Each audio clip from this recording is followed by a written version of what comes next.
आज हम बात करेंगे 498 ए पर सुप्रीम कोर्ट की एक लेटेस्ट क्वेशिंग जजमेंट के बारे में।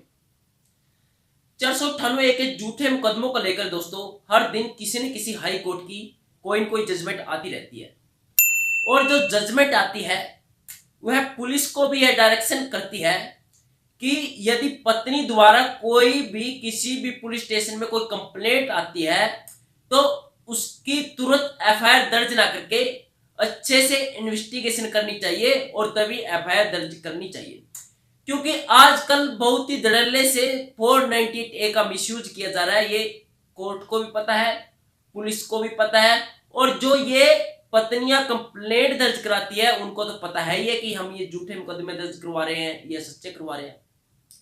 इतना सब कुछ होने के बावजूद भी दोस्तों 498 ए का मिसयूज बढ़ता ही जा रहा है बड़े धड़ल्ले से और पति पक्ष को हाई कोर्ट से लेके सुप्रीम कोर्ट तक धक्के खाने पड़ते हैं। आज हम एक ऐसे ही केस के बारे में बात करेंगे जो केस डिस्ट्रिक्ट कोर्ट से लेके हाई कोर्ट तक और हाई कोर्ट से लेके सुप्रीम कोर्ट तक गया और सुप्रीम कोर्ट में ही सही निर्णय दिया गया दोस्तों और पति पक्ष के साथ न्याय किया गया। दोस्तों इस केस में, जिस केस के बारे में आज हम बात करेंगे, पति पत्नी के बीच लड़ाई झगड़े अनबन शुरू हो जाती है और पत्नी क्या करती है, अपने ससुराल पक्ष का घर छोड़कर अपने मायके में चली जाती है और वहां पे रहने लग जाती है। और जब वह मायके में जाती है तो उनके घर वाले भी यानी पत्नी के माता पिता भी उसी के फेवर में बात करते हैं, यह नहीं करते कि दोनों के बीच में सेटलमेंट हो जाए और उसको अपने ससुराल के घर भेज दे। पत्नी को लेने के लिए पति पक्ष उसके घर जाता है उसको लेने के लिए, लेकिन पत्नी साफ तौर पर आने से मना कर देती है। पति पक्ष पंचायत को लेके भी जाता है लेकिन पत्नी की तरफ से कोई पॉजिटिव रिस्पॉन्स नहीं होता। तो फिर पति क्या करता है दोस्तों, पति सेक्शन 9 के तहत वाद दायर करता है घर बसाने का अपनी पत्नी के खिलाफ कि आप आ जाइए, मैं आपको रखना चाहता हूं। तो पत्नी क्या करती है, जैसे ही पति की तरफ से पत्नी के पास नोटिस जाता है सेक्शन 9 के तहत कोर्ट की तरफ से, तो पत्नी अपने पति और अपने ससुराल वालों के खिलाफ 498 ए का केस दर्ज करवा देती है। यह सिर्फ दोस्तों 498 ए के ही एलिगेशन ही लगाती, वह कुछ और भी एलिगेशन लगाती है, जैसे कि 377 जिसे हम अननेचुरल सेक्स बोलते हैं कि मेरे हस्बैंड ने मेरे साथ अननेचुरल सेक्स किया, जो 377 के तहत आता है।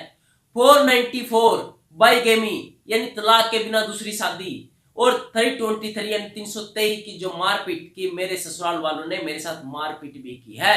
ये कुछ ऐसे अपराध भी लगा देती है 498 ए के साथ ही साथ। तो दोस्तों क्या होता है, बस जो मामला सुलटने वाला था वो क्या होता है और बिगड़ जाता है, क्योंकि इतने घिनौने एलिगेशन लगाना ये सुधारने वाली तो बात है नहीं, है तो बिगाड़ने वाली बात है। तो क्या होता है दोस्तों, दोनों पक्षों में पंचायतें होती है, सुलह मशवरा होता है कि कैसे न कैसे निपटा दिया जाए। तो एक टाइम ऐसा होता है कि दोस्तों दोनों पक्षों में सुलह हो जाती है, पत्नी पक्ष में भी और पति पक्ष में भी। तो दोनों में सेटलमेंट होती है कि एक आपको लमसम अमाउंट देना पड़ेगा। पत्नी पक्ष बोलता है कि तो हम हमारा केस खत्म कर देंगे और तलाक भी ले लेंगे, म्यूचुअल डाइवोर्स सेक्शन 13B के तहत। यह दोस्तों साफ तौर पर जाहिर होता है कि जो एक आजकल जो दोस्तों ये 498 ए का मिसयूज किया जा रहा है, एक आमतौर पर बिजनेस के यूज किया जाता है, क्योंकि सिर्फ उनका एक ही मकसद है पैसे हड़पना और कोई मकसद नहीं है। शादी करते हैं, 6 महीने साथ साथ रहते हैं और फिर उन पे मुकदमा दर्ज करवा देते हैं पति पक्ष पर और फिर क्या कहते हैं, मांग करते हैं 10 लाख 20 लाख 30 लाख रुपए दे दो, हम सेटलमेंट कर लेंगे। यानी एक बिजनेस बन चुका है दोस्तों। तो ऐसे ही दोस्तों इस केस में भी ऐसे हुआ कि एक लमसम अमाउंट फिक्स हो जाती है और पति पक्ष क्या करता है, वह अमाउंट दे देता है पत्नी पक्ष को और पंचायत में तय हो जाता है कि 13B के तहत म्यूचुअल डिवोर्स लेंगे और जो एक केस चलाया हुआ है इसे भी पत्नी पक्ष वापस ले लेगा और यह कंटिन्यू नहीं चलेगा दोस्तों। तो क्या होता है कि पत्नी पक्ष इतना सब कुछ होने के बावजूद भी, पैसे लेने के बावजूद भी केस वापस लेने से मुकर जाती है और डाइवोर्स देने से भी मुकर जाती है दोस्तों, और पति पर 498(1) का मुकदमे में फंसा देती है और चलता ही रहता है। देखो दोस्तों कितना घिनौनी हरकत है ये। यह दोस्तों वीडियो बहुत काम की है, इसे स्किप मत करिएगा और इस वीडियो को लाइक एंड सब्सक्राइब जरूर कीजिएगा, क्योंकि यह आपके बहुत काम आएगी यदि आप भी अपने पत्नी द्वारा लगाए गए झूठे मुकदमे से परेशान हो दोस्तों। तो पति पक्ष क्या करता है, अपने पत्नी द्वारा लगाए गए झूठे मुकदमे को हाई कोर्ट में चैलेंज करता है और हाई कोर्ट में पिटीशन दायर करता है 482 के तहत एफआईआर क्वेश्चन की। तो वहां हाई कोर्ट से भी उसको रिलीफ नहीं मिलती और जो हाई कोर्ट होता है वह उस क्वेश्चन पिटीशन को खारिज कर देता साफ तौर पर। तो पति पक्ष के पास सिर्फ एक ही अब वे है, वह है सुप्रीम कोर्ट। तो पति पक्ष हाई कोर्ट के जो खारिज की गई थी एप्लीकेशन, उसको सुप्रीम कोर्ट में चैलेंज करता है और सुप्रीम कोर्ट में अपील करता है दोस्तों।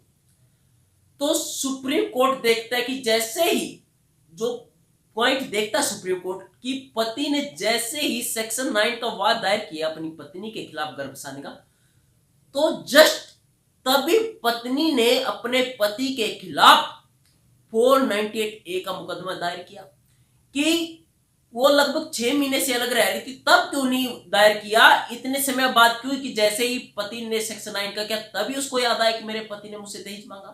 तो दोस्तों सुप्रीम कोर्ट ने इसे गहनता से देखा।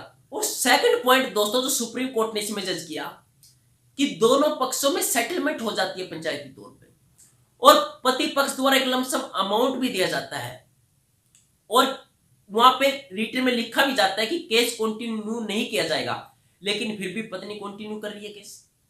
और सुप्रीम कोर्ट की तरफ से दोस्तों पत्नी की तरफ एक सम्मन भेजा जाता है और उसे सुप्रीम कोर्ट में पेश होने के लिए कहा जाता है, लेकिन पत्नी पक्ष की तरफ से कोई भी सुप्रीम कोर्ट में पेश नहीं होता दोस्तों। और सुप्रीम कोर्ट दोस्तों यहाँ पे क्या निर्णय देता है दोस्तों, ध्यान से सुनने योग्य बात है कि जो पत्नी ने आरोप लगाए है ये 377, 323 यानी 323 और 494 यह 498(a) के दायरे में नहीं आते हैं और 498 की जो एफआईआर है उसको क्वैश करने के आदेश दिए जाते हैं दोस्तों।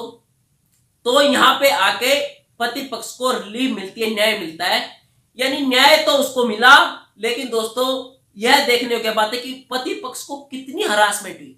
ट्रायल कोर्ट से लेके हाई कोर्ट से लेके supreme court, wastage of money, ऐसा तो है नहीं कि आप फ्री में वहां पे वकील कर लोगे, 2-2 लाख रुपए फीस होती है सुप्रीम कोर्ट में।